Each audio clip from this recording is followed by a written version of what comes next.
सर्वांना श्री स्वामी समर्थ. आज मी भाजीपाला आणण्यासाठी घराच्या बाहेर पडले, तर काय योगायोग म्हणावं का नशीब म्हणावं हे तर कळतच नव्हतं मला. साक्षात स्वामी महाराजांनी मला दर्शन दिलं होतं. गाडी चालवत असताना अचानक महाराजांचा आवाज कानी पडला आणि साईडला बघितलं तर काय, साक्षात महाराजांच्या पादुका आलेल्या होत्या. आणि मग काय, लावली गाडी साईडला आणि उतरले आणि गेले महाराजांचं दर्शन घेण्यासाठी. हे बघा, दर्शन पण एवढं आमचं निवांत झालं की तेव्हा काहीच गर्दी नव्हती. हे बघा, आनंदी दोघींनी पादुकाचं दर्शन घेतलं आणि तिथे प्रसादाची पण सोय होती केलेली. मला तर खरंच काहीच कळत नव्हतं, योगायोग म्हणावं की महाराजांचा आशीर्वाद म्हणावं की नशीब म्हणावं. खरं तर नशीबच म्हणावं लागेल. आणि हे बघा, दोघींनी छान असा महाराजांचा प्रसाद घेतला आणि थोडा वेळ तिथेच थांबलो.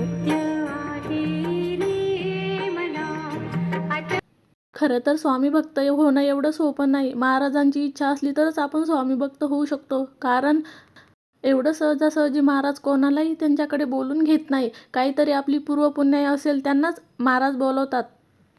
आणि नंतर जे काम करण्यासाठी गेलो होतो ते पण केलं. भाजीपाला घेऊन आले आणि सर्व भाजीपाला खाली टाकला आणि निवडण्यासाठी घेतला.